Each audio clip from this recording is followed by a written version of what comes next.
엘로헤 이스라엘이란 말은 무슨 말이냐면 하나님 나의 이스라엘의 전능하신 하나님, 그런 뜻을 가지고 있어요. 한번 따라할까요? 하나님, 이스라엘의 하나님, 하나님, 나의 하나님. 야곱이 라반을 피했죠. 그래서 무사히 이제 고향으로 내려가고 있었죠. 그런데 이제 누구를 만나게 되었죠? 에서를 만나게 되었어요. 여전히 그의 마음 가운데 큰 짐, 무거운 돌덩어리 하나가 마음속에 있었는데 자기를 죽이려고 오는 줄로만 알았던 그 에서와 그의 부하 400명이 이제 무엇이 되었습니까? 자신을 호위하는 호위 군사가 되는 그런 장면이 오늘 33장에 나오고 있더라는 거예요. 여기 보니까 4절에 보니까 이렇게 말하죠. 에서가 달려와서 그를 맞이하여 안고 목을 어긋맞추고 그와 입맞추고 서로 우니라. 화해 역사가 일어난 거예요. 화해 역사. 내게 큰 짐이었고 불안의 존재였던 그 요소가 이제는 나에게 위로가 되고 소망이 되는 그런 놀라운 역사로 바뀌게 된 것이죠. 이름만 바뀐 것이 아니라 환경도 바뀌게 되었다는 거예요. 우리가 살아가다 보면 정말 몇 날 며칠이고 마음고생하는 일들이 있어요. 근데 마음으로 그렇게 고민하고 고생한다고 해서 문제가 해결되는가요? 해결이 안 되죠. 마음만 아플 뿐이에요. 힘들고 어려울 뿐이라는 것이죠.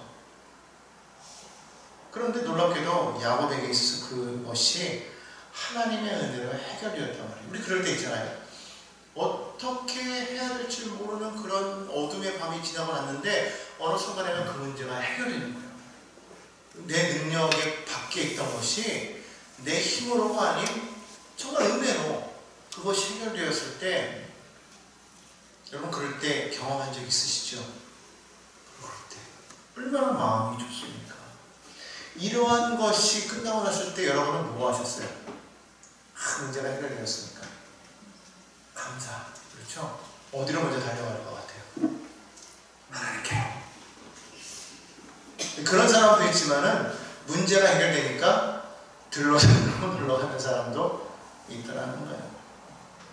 그렇게 힘들고 어려울 때는 뭐 어찌할 바를 모르고 막 고민하고 그러다가 하나님 만나고 그러다가 기도하고 야곱처럼 자기가 할 수 있는 거 다 해놓은 다음에 그 다음에 하나님 앞에 나아가는 그런 사람도 있고.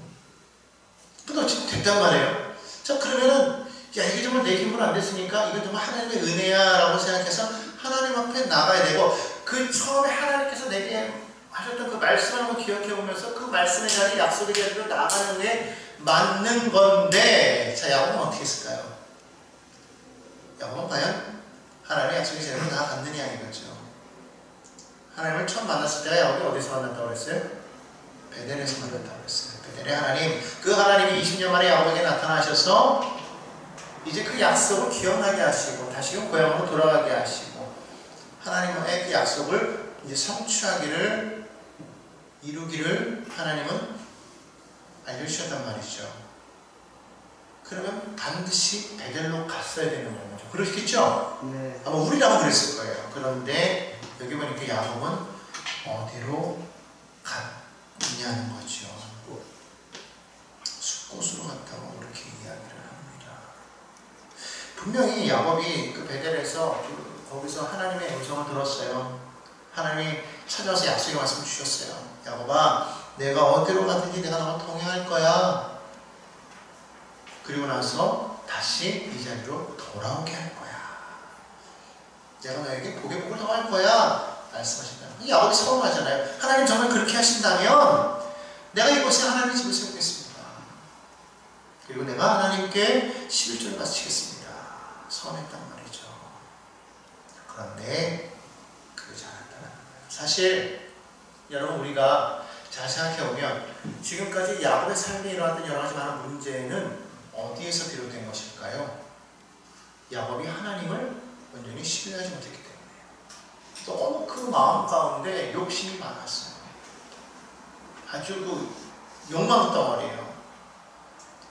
좋은 말로 하면은 꿈이 크다 뭐 이렇게 말할 수도 있지만 또 부정적으로 말하면 욕망이 강하다 이렇게 말할 수 있겠죠. 왜 그걸 그렇게 표현하냐면 야곱이 자기가 둘째로 태어나기 때문에 얻지 못한 것을 속여서 취했단 말이죠. 어머니가 자기에게 에서의 장자권의 에서가 축복받을 것을 대신 가로채게 했을 때도 그것을 너무 순종을 잘했단 말이에요. 그래가지고 그걸 가로챘단 말이죠. 밭죽 한 그릇에 장자권을 취하지를 않나? 어머니와 함께 아버지를 속이지를 않나? 그러니까 하나님께서 내게 주신 그 순리대로 하나님을 믿고 믿음으로 나아갔을 때 하나님이 자기에게 주신 그 놀라운 복이 있음을 깨닫고 나아갔어야 되는데 그는 그러지 못했다는 거예요. 인간적인 방법과 수단을 써서 그거를 취하려고 했다는 것이 결국 그로 인해서 어떤 일이 생겼어요. 형 에서를 피해서 바다나 아람으로 도망칠 수밖에 없었어요. 그때부터 비참한 생활이 시작된 거 아닙니까? 20년 동안 그곳에서 얼마나 많은 고생했어요. 그리고 거기에서 금유환영을 해야 되는데 정말 수고했다 그러고 마지막으로 성별회를 열어주고 막 박수치면서 보낸 것이 아니라 어떻게 나갔어요? 도망쳤단 말이죠. 그 바람에 라반에게 죽을 뻔하기도 했어요. 하나님이 중간에 나타나셔서 개입하지 않았다면 그의 인생은 완전히 파탄날 뻔했죠. 근데 겨우 살았어요. 그러다가 또 예수를 만났어요. 그건 또 하나님이 개입하셨기 때문에 지금 살아나는 거 아니겠습니까? 그러니까 결국 이 모든 것이 어디서 왔느냐? 야곱의 욕심에서도 왔고 결국 하나님이 자신을 향한 하나님의 큰 계획이 있음을 그가 신뢰하지 못하기 때문에 오늘 우리도 마찬가지입니다. 하나님이 나를 위한 계획이 있음을 우리는 알아야 돼요.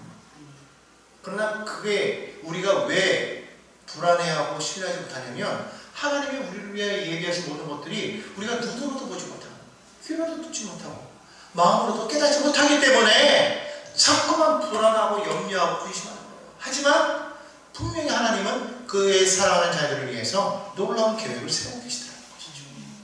그것을 우리가 믿고 나아간다면 삶이 순리대로 순탄하게 나아가게 될 것인데 야곱은 그러지 못했기 때문에 이와 같은 일이 생겼다는 거예요.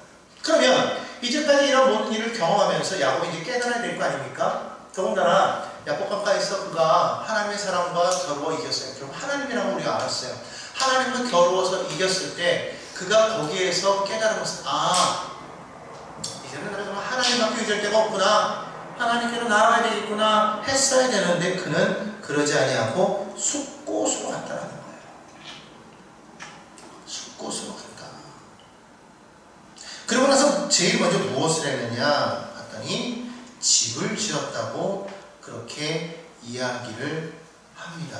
뭘 지었다고요? 집을 지었어요. 근데 17절을 자세히 보십시오.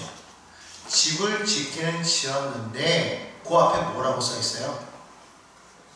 누구를 위하여? 자기를 위하여. 자기를 위하여 집을 지었다는 거예요.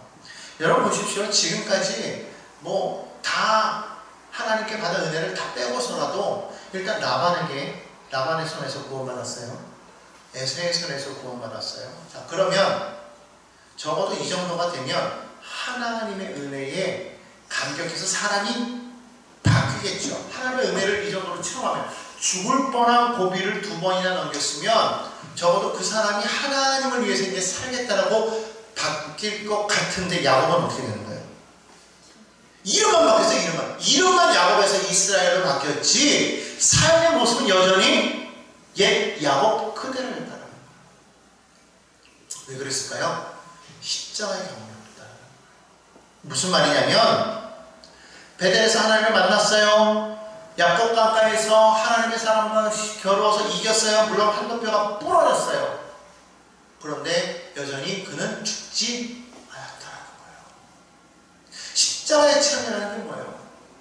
나는 죽고 그 안에서 예수로 다시 사는 겁니다.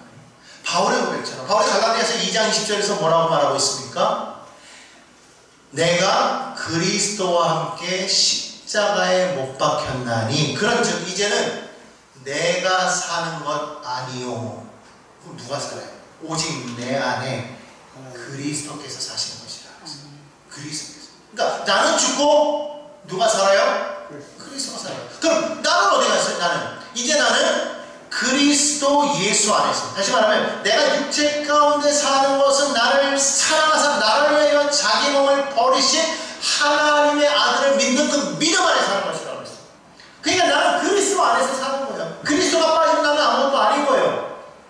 변화되었다라는 건 바로 그걸 말하는 거예요. 이름만 크리스찬이 되는 것이 아니라 정말 그리스도의 사람이 되는 것이 성도라는 것이죠. 주님을 만났어요. 그런데 여전히 내가 있어요.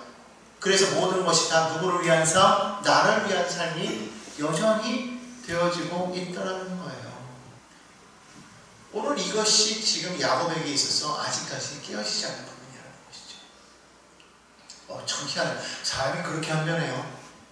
그렇게 은혜 받았다고 그러고 그렇게 뭐 부서지고 깨어졌다고 할지라도 안 변하더라는 거예요. 그리고 나서 뭘 지었다고요? 집을 지었대요. 집. 여기서 이 집을 히브리어로 베이트라고 말하고 있는데 이 베이트라는 것은요, 이 이동식 장막을 말하는 오해를 받는 단어예요. 이동식 장막을 영어로 텐트라고 그러잖아요. 텐트가 아니라 완전히 고정된 거처가 베이트예요. 지금 그 베이트를 지었다는 거예요. 이 말은 무슨 말이에요? 자리 잡겠다. 자리 잡겠다는 거예요. 지금 떠나갈 생각이 없는 거예요. 대대로 갈 생각이 없는 거예요. 그러니까 오랫동안 거기에 거주하기 위해서 누구를 위하여? 나를 위해서 집을 지었다는 거예요. 그것만 했어요? 짐승들을 위한 우리까지 지었대요. 그러니까 이게 이동하는 사람이면 이걸 지을 이유가 없거든요.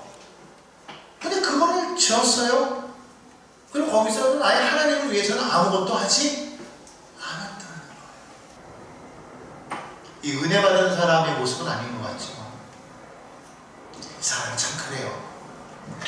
이게 막 위기를 겪다가 갑자기 그게 막 풀리잖아요. 그런 마음이 갑자기 막 긴장돼 있다가 풀어지면은 그때 뭐가 다가와요? 안일함이 다가온다는 거예요. 나태해지게 돼 있어요. 그때 자칫 무너질 수 있다는 거예요. 그때 위기 가운데 서 있다가 그게 은혜로 넘어갔을 때 사람이 마음이 쭉 풀려버리면 이제 살겠다 그러면서 그냥 세상적으로 나갈 때가 많다는 것이죠. 오히려 그럴 때 그전에는 막 문제 있을 때 막 하나님 앞에 나와서 막 기도하던 사람이 문제가 풀리고 나니까 이제 됐어.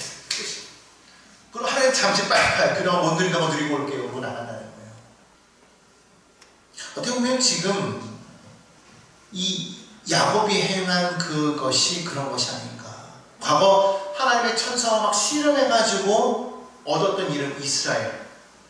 얼마나 영광스러운 이름입니까? 그런데 이것이 지금 무엇으로 변질된 거예요? 내 욕망을 위한 그러한 이름으로 바뀌어버린 거예요. 그의 믿음이 지금 무엇으로 바뀌었냐? 내 소유만을 지키는 믿음이 되어버렸다는 거예요. 나를 위하여, 내 가족들을 위하여, 내 가족들을 위하여서.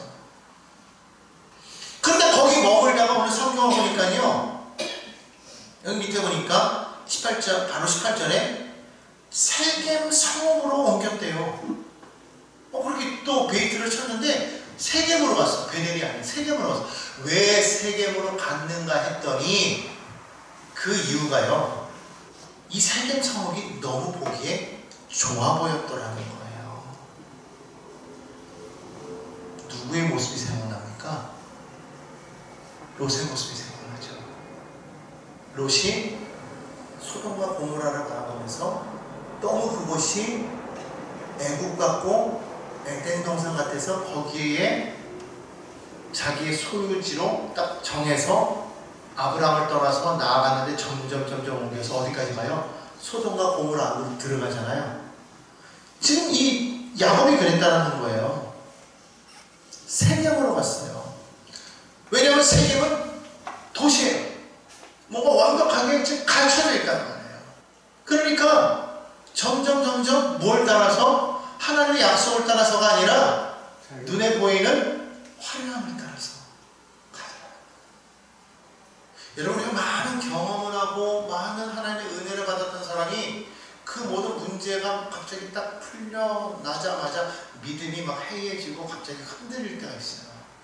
그때가 정말 영적으로 조심해야 될 때라는 거야. 문제가 다가올 때가 이게 위기가 아니라 제일 위기가 언제냐면 그것이 풀릴 때, 그것이 해결될 때, 그때 엄청난 위기가 다가올 수 있다는 것을 우리가 깨달아야 돼요. 근데 사람이 그거를 느끼지 못하는 거예요.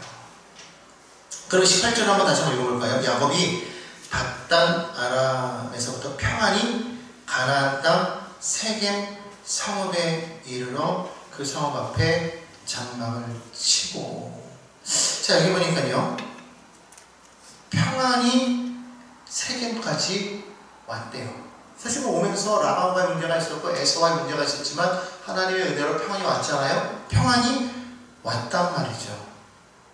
자, 그렇기 때문에 여기 왔을 때 이게 진짜 평안인가 한번 생각해 봐야 되는 거예요. 여러분, 지금 야곱이 가지고 있는 이것이 진짜 평안일까요? 33장만 보면 평안해요. 근데 이제 앞으로는 34장으로 넘어가 보면 이게 평안이 아니라 비극이 코앞에 도사리고 있었다는 거예요. 마치 폭풍 전에 고요함처럼. 큰 폭풍이 일어나기 전에 갑자기 주변이 조용해지잖아요. 그때처럼 뭔가 평안해. 거기 아무 일도 없이 이제 모든 평안하다. 그때 그 앞에 뭐가 도사리고 있더라? 엄청난 비극이 도사리고 있더라. 근데 야곱은 그걸 잊어버려요. 평안이 왔다는 거예요. 평안이. 세겜까지 평안이 왔어요. 그러면서 평안하다, 평안하다. 아, 하나님의 샬롬이다. 여러분, 이게 문제가 없을 때 말하는 거 샬롬은요, 그건 진짜 샬롬이라고 말할 수가 없어요. 폭풍 중에 있을 때에도 평안함이 느껴질 때 그게 진짜 평안이라는 것이죠.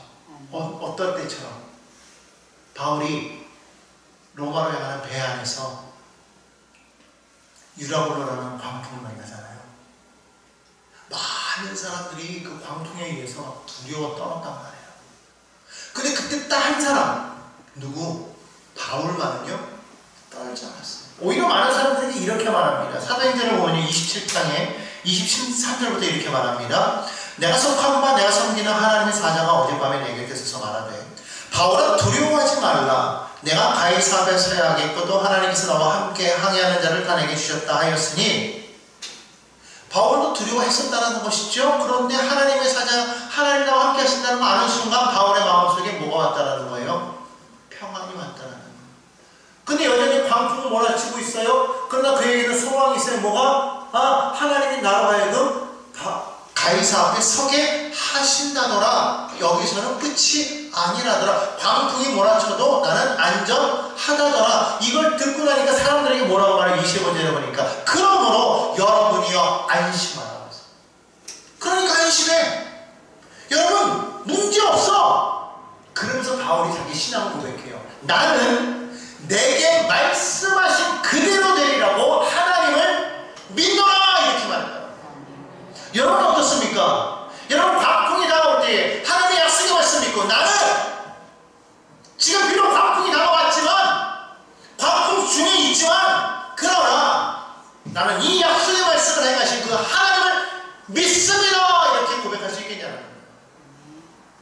이게 진짜 평안이라는 것이죠. 좋을 때야 믿음이 없어도 평안해요. 그렇잖아요. 좋을 때는 누구라도 기뻐하고 누구라도 감사하지만 광풍 가운데 있는데, 풍랑 중에 있는데, 생사가 지금 경각에 달려있는데, 그럴 때 우리가 평안하다고 말할 수 있겠느냐. 그러니까 지금 야곱이 말하는 평안이라는 것, 이게 정말 평안이라는 거냐 이거예요. 그냥 이거 지나가고 나니까 이제는 평안하다. 이제는 평안하다. 그리고 나서는 아예 뭐 하냐면요, 이 야곱이 아예 이 세겜 땅에서 돈을 주고 땅을 사요. 여기 성경 보니까 이렇게 말해요. 19절에 보니까 그가 장막을 친 밭을 세겜의 아버지 하몰의 아들들의 손에서 베크시타에 샀으며. 아이는 땅까지 사요. 완전히 이제 주저앉겠다는 거죠. 땅까지 샀으니까. 이게 야곱의 마음속에 하나님의 약속보다는 뭐가 있어요? 세상의 아름다움이, 세상의 화려함이, 세상의 안락함이 더 마음에 다가왔다라는 거예요. 그렇기 때문에 여러분, 우리가 정말 생각해 봐야 되는 것은요, 내가 정말 믿음이 있다라고 말하면서 나는 정말 지금 어디에 나는 정착하고 나의 뿌리를 하나님의 약속의 말씀에 뿌리를 내리고 있는 것인지, 아니면 세상의 그런 아름다움 속에 내 뿌리가 내려져 있는 것인지. 거기에 뿌리를 내린 사람들은요, 늘 마음이 그것을 얻지 못해서 마음이 늘 불안한 거예요. 늘 마음이 불평인 거예요. 그게 너무나 좋은데 얻지 못하니까 그걸 얻으려고 애쓰고 노력한다는 말이죠. 그러나 진짜 복은 어디 있어요? 우리 믿음의 사람에게 진짜 복은요, 하나님과 함께하는 데 있어요. 하나님의 말씀을 붙잡는 데 있어요. 복 있는 사람은 악인의 길에 죄인의 자리에 서거나 앉지 아니한대요. 어디 있어요? 하나님의 말씀을 즐거워하여 그 율법을 주야로 묵상하는. 그러니까 말씀 붙잡고 나가는 사람이 누구예요? 복 있는 사람. 하나님과 함께 동행하는 사람이 복 있는 사람이라고 말하고 있는 거예요. 그러니까 정말 하나님과 함께하고 있는 것이냐, 나는 이게 정말 우리에게 있어서 가장 우리가 생각해야 될 문제라는 거예요. 우리가 믿음이 있다고 하지만 정말 형통할 때든 아니면 우리가 그렇지 못할 때든 어떠한 상황에서도 우리는 늘 주님 앞에 고백할 수 있어야 되는 거예요. 바울처럼 나는 내게 능력 주신 자 안에서 모든 것을 할 수 있다. 이런 고백이 있어야 되겠다는 것이죠. 왜? 능력은 내게 있는 것이 아니라 하나님께 있어요. 하나님 믿고 나는 믿음으로 나아가겠습니다. 근데 사람들이요, 그런 고백을 언제 하냐면 뭔가가 내 것이 딱 채워졌을 때만 한다는 거예요. 누구처럼? 야곱처럼. 그때 한 것이 뭐냐면 오늘 20절 말씀이에요. 거기에 제단을 쌓고 그 이름을 엘로헤 이스라엘이라고 불렀다. 모든 게 이제 완벽하게 딱 갖춰지니까요, 그제서야 야곱이 하는 말이 뭐예요? 하나님은 정말 나의 하나님이십니다. 하나님은 정말 나의 하나님이랍니다. 모든 게 완벽해요. 도시에서, 요즘으로 말하면 강남에서 그냥 최고로 잘 나가는 그런 명품 그런 아파트 아닌 그런 주택에서 사업도 잘 되고 돈도 많고 자녀들도 많고 잘 되고 모든 것이 막 형통하게 나가는. 근데 그런 어느 정도 딱 자리를 잡았어. 이제는 이제 평안해. 뭐 노후도 걱정 없고 다 평안해. 그러니까 뭐라고 말해요? 나의 하나님은 전능하신 하나님이야. 그럼 그 전에는 하나님은 전능하지 않았나요? 이제 와서. 그러면서 뭐라고 해요? 엘로헤 이스라엘. 근데 이게요, 참 이 문제가 되는 게 뭐냐면요, 엘로헤 이스라엘이란 말이 아까 뭐라고 했어요? 나의 하나님이라고 해요. 이스라엘의 하나님. 이게 이스라엘의 하나님은 나의 하나님이지만 또 동시에 누구의 하나님이에요? 너의 하나님이고 모두의 하나님이 되어야 돼요. 그렇죠? 그런데 어느 순간인가 이것이 이스라엘의 하나님으로만 지략이 되다 보니까 이스라엘만의 하나님이에요. 돌려 말하면 나의 하나님이 어느 순간에 나만의 하나님, 나를 위하는 하나님. 하나님도 이제 누구를 위하여? 나를 위하여 존재하는 하나님이 되어 버리더라는 거예요. 욕심이죠. 나만의 하나님으로 머물러 있다? 어떻게 보면은 나의 하나님을 만남으로 이 대단히 믿음의 고백이에요. 엄청난 믿음의 고백입니다. 그렇죠? 나의 하나님 얼마나 믿음의 큰 고백입니까? 근데 이것이 어느 순간인가 하나님의 약속을 따라서 내가 나아가는 것이 아니라 내가 지금 있는 곳에 나의 하나님이 와서 나의 복이 되어줘야 되는 거예요. 이게 비슷한 것 같지만 전혀 달라요. 하나님의 약속의 자리로 내가 나아가는 것이 아니라 내가 지금 서 있는 이곳에서 하나님이 와서 내게 복을 줘야 되는 거예요. 나에게만, 나만을 위해서. 다시 말하면 하나님이 내 소유가 되는 거예요. 나의 소유, 나의 모든 권한 하나님께 다 드립니다. 이게 아니라 하나님마저도 내 거 되어나가는 거예요. 하나님 내 거 내 하나님. 나에게만 복 주시는 하나님. 하나님 나만 지키시면 되고 나만 복 주시면 되고. 어떻게 보면 이게 자칫 잘못하면은요, 이게 무서운 신앙으로 변질되어 버리는 거예요. 요즘 세상에서 말하는 나만 아니면 되는 것이다. 나만 잘 되면 되고 뭐 잘못된 것은 나만 아니면 돼. 어떤 이런 복불복 같은 그런 거. 남들이 어떻게 되든 그건 내 문제가 아닌 거야. 더 이상 신경 쓸 이유가 없어. 그러나 내 가족, 내 삶, 여기에 피해가 오면 이거 문제가 되는 거야. 그러니까 지금 세상 어디에서 막 전쟁이 나고 수많은 사람들이 죽고 다치고 병들고 뭐 이래도 그건 상관없어. 그건 더 이상 내 문제가 아니야. 우리가 거기까지 그렇게 기도할 일이 없어.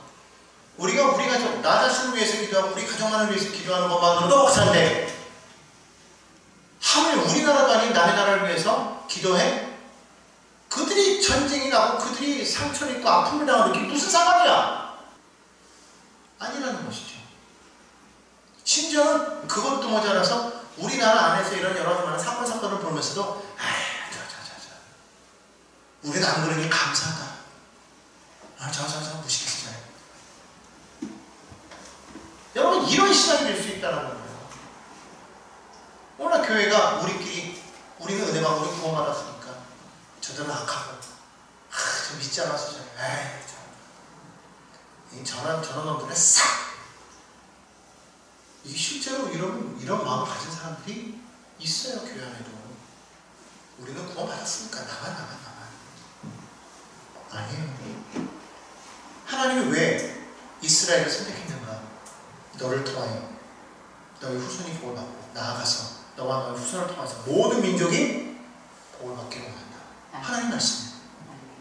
사명이라는 건 뭐냐면 너만 잘 사는 게 아니라 내가 너에게 복을 주겠으니 너는 그 복을 통하여서 나누어라 이거예요. 오늘날 그것이 하나님이 원하는 것이고 그것이 사명받은 자의 삶이라는 거예요. 그게 지금 안 되고 있어요. 큰 교회는 큰 교회라고 자랑할 거 없고 작은 교회는 작은 교회로서 위축될 거 없다는 거예요. 나름대로 분량으로 하나님의 일을 하면 되는 거예요. 여러분 그거 아셔야 돼요. 뭔가를 받으면은요 거기에 따라 분명한 결실이 있어요. 열매가 없는데 무조건 뭔가를 막 얻으려고만 해. 막 능력 달라고 그러잖아요. 능력 받으면요 능력에 대한 열매가 있어요. 많은 사람들이 그걸 안 해요. 그 능력으로 나를 위해서 쓰려고 하는 거지. 나를 드러내는 거. 아니 하나님의 영광을 드러내는 거예요. 그러니까 결론적으로 뭐냐면 교회가 해야 될 일도 마찬가지예요. 교회가 커요? 뭐가 많아요? 그만큼 더 많은 것을 해야 된다는 것이지 그게 자랑이 되어서는 안 된다는 거예요. 우리도 마찬가지예요. 우리에게 주어진 것이 지금 부족하면 부족한 만큼 할 수 있으면 되는 거예요. 그것 때문에 위축될 일도 없어요. 하나님이 나를 통해 내게 주시면 내게 능력 주신 자 안에서 내가 할 수 있는 거예요. 아멘. 그렇기 때문에 우리가 생각해야 되는 건 뭐냐면 나의 하나님이라고 말한 그때 그것은 곧 누구의 하나님이냐? 우리 모두의 하나님이 되실 때만 기억해야 된다. 아멘. 왜 하나님이 나를 택하여서 나의 하나님이 되시길 원하시는가? 했을 때 그것은 나를 통하여서 하나님의 그 일을 이루어라 라고 말하는 거예요. 그래서 하나님은 그걸 깨닫도록 하기 위해서 너는 이제 베델로 가서 거기서 제단을 쌓으라고 말씀하셨는데 야곱은 그러지 아니하고 지금 세계를 머물러서 나의 하나님을 찾고 있더라는 거예요. 여러분 지금 우리가 세계에 머물러서는 안 된다는 거예요. 이제 깨달아서 어디로 가야 되는 거예요? 베델로 가야 돼. 그냥 안 가고 세계에 머물러 있었더니 나의 하나님만 찾았는데 웬걸 거기에서 34장에 넘어가면 비참한 일이 이 가정에 임하게 되는 거예요. 왜 하나님 나의 하나님이신데 이런 비극 가운데 나를 또 이끌어 가십니까? 아니요. 지금 우리가 서 있는 자리가 잘못되어 있는 거예요. 어디 있어야 되는 거예요? 베델에 있어요. 세겜에 있어요. 그러니까 지금 안 되는 거예요. 지금 에서의 약속대로 세일로 가는 것도 지금 안 하고 있고 근데 그거는 뭐 그건 나중 일이라고 치지만 베델을 먼저 가야 되는 거예요. 근데 그걸 못하니까 문제가 생기더라. 기억하십시오. 나의 하나님 나의 하나님 우리가 부르짖으면서 기도할 때 정말 나만의 하나님, 나를 위한 하나님. 그래서 내가 하는 모든 일에 나의 필요에 따라서 하나님께 나오고 나의 필요에 따라서 하나님을 꼈다가 뺐다가 마치 무슨 핸드폰이나 컴퓨터에 붙잡다가 붙잡물처럼 하나님을 꼈다 뺐다 하나님을 이렇게 포장했다 저렇게 만들었다 막 그렇게 하는 그 하나님이 되어서는 안 되겠다. 하나님 앞에 예배 드릴 때는 먼저 하나님을 이게 먼저 해야 돼. 무엇보다도 이게 먼저 이루어지고 난 다음에 내일도 있는 거고, 그것 때문에 일이 안 됐으면 그것도 하나님께 맡겨야지. 그죠? 하나님 앞에 먼저 맡기고 그러고 행하는 거예요. 그게 필요한 거예요. 우리가 가끔 그런 거 하잖아요. 그래도 상황에 따라서 행동해야지. 어떻게? 하나님만 아니에요. 하나님은 그걸 보시는 것이죠. 뭐가 중요하냐? 내가 지금 당장 이 시험에 임하면 내가 금메달을 딸 수 있는데 내가 임하지 않음으로 인해 가지고 하나님 앞에 먼저 나와서 내가 주의 일을 예배하고 이걸 포기했어. 인간적인 모습으로 봤을 때는 바보 같지만, 그러나 하나님이 그걸 보시고 너는 이거보다도 나를 더 크게 중요하게 여기는구나 하셨을 때, 하나님이 그것보다 더 큰 걸 주실 수도 있고 아닐 수도 있지만 하나님 안에서 그 사람은 이미 형통한 자인 것을 기억하시기 바랍니다. 아멘. 우리는 그것만도 그렇게 생각하잖아요. 이걸 우리가 위해서 포기했으니까 또 다른 걸 주시겠지. 아니, 그것도 아니에요. 그것도 내려놔야 돼요. 그러면 하나님께서 우리 삶에 넘치는 은혜를 더해 주실 거예요. 어떤 은혜? 하나님과 함께하는 은혜. 아멘. 여러분 그걸 기억하시고, 오늘 이 엘로의 이스라엘, 이 하나님이 진짜 나의 하나님이 되기 위해서 여러분 우리의 삶이 진짜 이제는 야곱이 아닌, 이름만 이스라엘이 아닌 진정한 이스라엘로 변화되어지는 믿음의 백성들이 다 되시길 주님의 이름으로 축원합니다.